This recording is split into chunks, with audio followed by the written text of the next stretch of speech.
Hello' guys নমস্কাৰ। বিধানসভা নিৰ্বাচন সমাগত অহা 9 এপ্ৰিলত বিধানসভা নিৰ্বাচন হ'ব। এটা পৰ্যায়তেই অসমতে নিৰ্বাচন হ'ব। তাৰ লগতে হোজাই বিধানসভা সমষ্টিতো 9 এপ্ৰিলতেই নিৰ্বাচন হ'ব। আৰু আজি মই কথা পাতিব লৈছোঁ হোজাই বিধানসভা সমষ্টিৰ বিষয়ে।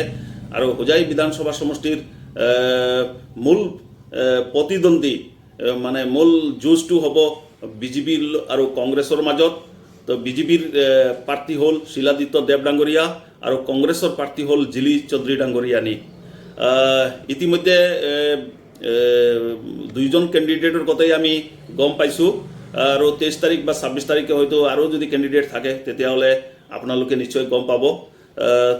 মই এটা পাৰ্চনেল ছাৰ্ভে কৰিছিলোঁ নিৰপেক্ষ ভূমিকাৰে। কিছুমান ৰাইজৰ পৰা কিছুমান কমেণ্ট লৈছিলোঁ আৰু নিৰপেক্ষভাৱে কিছুমান ৰাইজক সোধা পোছা কৰিছিলোঁ। তাৰ ভিত্তিত মই এই ছাৰ্ভেটো কৰিছিলোঁ আৰু ছাৰ্ভেৰ ভিত্তিত যি পালোঁ তাকে আপোনালোকৰ আগতে মই শ্বেয়াৰ কৰিব লৈছোঁ। ছাৰ্ভে মতে বৰ্তমানৰ বিজেপিৰ যিজন কেণ্ডিডেট শিলাদিত্য দেৱ ডাঙৰীয়াক হোজাইৰ ৰাইজে মনে মনে থিৰাং কৰি ৰাখিছে, তেখেতক ভোট দিব।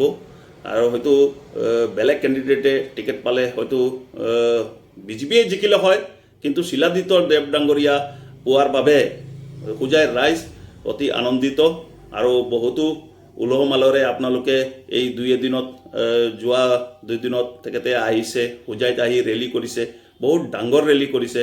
আপোনালোকে নিশ্চয় এইবোৰ দেখিছে যে তেখেতক ৰাইজে কিমান মৰম কৰে আৰু কিমান আশীৰ্বাদ দিয়ে। মোৰ পাৰ্চনেল ছাৰ্ভে মতে তেখেতে কমচে কম 1.5 লাখ ভোট পাব আৰু বৃহৎ এটা ডিফাৰেঞ্চত জিকিব। তো ছেকেণ্ড স্থানত কংগ্ৰেছ থাকিলেও এইটো কণ্টেষ্ট বুলি ক'ব নোৱাৰোঁ। মোৰ মতে মই যিটো ছাৰ্ভে পালোঁ তাতে হয়তো মেক্সিমাম কংগ্ৰেছে 25,000 পৰা 30,000 মান ভোট পাব। এতিয়া কথাটো হ'ল হোজাইৰ ৰাইজে শিলাদিত্য দেৱ ডাঙৰীয়াক ইমান মৰম কিয় কৰে আৰু শিলাদিত্য দেৱ ডাঙৰীয়াকৈ কিয় বিচাৰে? তেখেতৰ দুৰ্ভাগ্য, হয়তো 2021 চনত তেখেতৰ টিকেট পোৱা নাছিলে আৰু সেইটো সময়ত বিজেপি দলে হয়তো ৰামকৃষ্ণ ঘোষ ডাঙৰীয়াক টিকেটটো দিছিলে। কিন্তু 2021 আৰু 2021 পৰা 2025লৈকে উন্নয়নমূলক কাম হৈছে হোৱাটো, কিন্তু বেলেগ সমষ্টিৰ পৰা কম হৈছিলে। কিন্তু 2016 পৰা 2021 চনৰ এটা গোল্ডেন পিৰিয়ড আছিলে হোজাইৰ কাৰণে। সেইটো সময়ত শিলাদিত্য দেৱ ডাঙৰীয়াই যিবোৰ ৰাস্তা হোজাইত কেঁচা আছিলে সেইবোৰ ৰাস্তা চহৰতেই হওক গাঁৱতেই হওক সকলো ৰাস্তাই পকী কৰাৰ মূল মানুহজন হ'ল শিলাদিত্য দেৱ ডাঙৰীয়া। এটা কথা আমি মানে ক'ব লাগিব, আমি স্বীকাৰ কৰিব লাগিব, তেখেতৰ ওচৰত কৃতজ্ঞতা জ্ঞাপন কৰিব লাগিব। যিটো নীলবাগানৰ পৰা হোজাই যিটো ৰাস্তা, এইটো কংগ্ৰেছ চৰকাৰ 15 বছৰ আছিলে, তৰুণ গগৈ চৰকাৰ, আৰু সেইটো সময়ত মন্ত্ৰী আছিলে অৰ্জুন দে ডাঙৰীয়া। তেখেতে নীলবাগানৰ পৰা হোজাই ৰাস্তাটো বহু শতক চেষ্টা কৰাৰ পিছতো কৰিব পৰা নাছিল। আৰু ইয়াতে UDFৰ সুপ্ৰিমো বদৰুদ্দিন আজমলৰো বাসস্থান, কোনেও কৰিব পৰা নাছিল। একমাত্ৰ নীলবাগানৰ পৰা হোজাই ৰাস্তাটো ইমান বেয়া আছিল, এই বেয়াৰ পৰা এটা ভাল ৰাস্তা উপহাৰ হিচাপে শিলাদিত্য দেৱ ডাঙৰীয়াই আমাৰ ৰাইজক দিব পাৰিছিল। তাৰপিছত চাওক শংকৰদেৱ নগৰ যিটো ৰোড, জোৰাপুখুৰী ৰোড, আমি হোজাইৰ পৰা যেতিয়া শংকৰদেৱ নগৰলৈ যাওঁ, টাউনলৈ তেঁতুলতলা হৈ টাউনলৈ আমি শংকৰদেৱ নগৰ যাওঁ, কিন্তু তেঁতুলতলাৰ পৰা জোৰাপুখুৰীলৈ ৰাস্তাটো সম্পূৰ্ণ ৰাস্তাটো কেঁচা আছিলে। এতিয়া বৰ্তমান হোজাইৰ ভিতৰত হোজাই শংকৰদেৱ নগৰ যিটো জোৰাপুখুৰী ৰোড, এইটো ইমান মানে ৰাস্তাটো হোজাই নীলবাগান ইছলামনগৰ যিটো মেইন ৰোড, তাৰ পৰা বহুত বেছি গাড়ী চলাচল হোজাই জোৰাপুখুৰী ৰোডতেই কৰে। এইটো অৱদানটো শিলাদিত্য দেৱ ডাঙৰীয়াৰেই।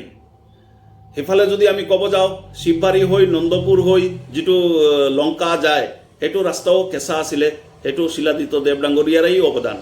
হোজাইৰ যিটো অভাৰব্ৰিজ, ৰেলৱে যিটো অভাৰব্ৰিজ আছিলে, এই অভাৰব্ৰিজটো অনা আৰু ইয়াতে বনোৱা মূল মানুহজন হ'ল শিলাদিত্য দেৱ ডাঙৰীয়া। সেইটো সময়ত ইয়াতে লোকেল যিসকল ব্যৱসায়ী আছিলে, কিছুমান ৰাইজে আপত্তি কৰিছিলে যে এই ব্ৰিজটো ইফালে হ'ব নালাগে, চিধা কৰিলে আমাৰ ব্যৱসায়ত লোকচান হ'ব। বহুতো দ্বিমত হৈছিলে ৰাইজৰ লগত, কিছুমান নিৰ্দিষ্ট কিছুমান ৰাইজৰ লগত শিলাদিত্য দেৱ ডাঙৰীয়াৰ হয়তো তেখেতক ভাল পোৱা নাছিলে। কিন্তু এটা সময়ত যোৱাৰ পাছত আজি 5টা বছৰ শিলাদিত্য দেৱ ডাঙৰীয়া হোজাইত নাছিলে আৰু ৰাইজে অনুমান কৰিব পাৰিছে যে শিলাদিত্য দেৱ ডাঙৰীয়া নিচিনা ব্যক্তি ইয়াতে MLA হিচাপে লাগে আৰু তেখেতে যিটো উন্নয়ন আন কোনেও কৰিব পৰা নাই।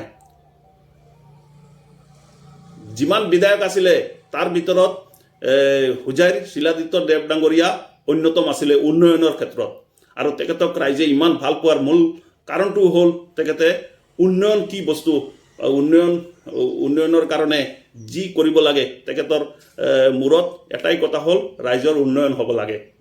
আৰু সেইমতে তেখেতে মানে দেখুৱাই দিছে, তেখেতে কামে পৰিচয়। আৰু কিছুমান মানুহে হয়তো ভাবে তেখেতে সদায় হিন্দু মুছলিম কৰি থাকে, কিন্তু এইটো আপোনালোকে যিটো ডিবেটত পায় সেইটো প্ৰেক্টিকেলি তেখেতক কামতো মানে যিমান ডিবেটত বা যিটো মানে তেখেতে যিটো মানে বিতৰ্কৰ সৃষ্টি কৰি থাকে সাংবাদিকৰ আগত বা মিডিয়াত, সেইটো তেখেতৰ এটা আৰ্ট হয়। আৰু তেখেতে প্ৰেক্টিকেল ফিল্ডত মানে কাম কৰাৰ উন্নয়নৰ ক্ষেত্ৰত তেখেতেও মানে বহুত ভাল মানুহ, আৰু তেখেতে ৰাইজৰ সেইকাৰণে অন্তৰত হৃদয়ত আছে।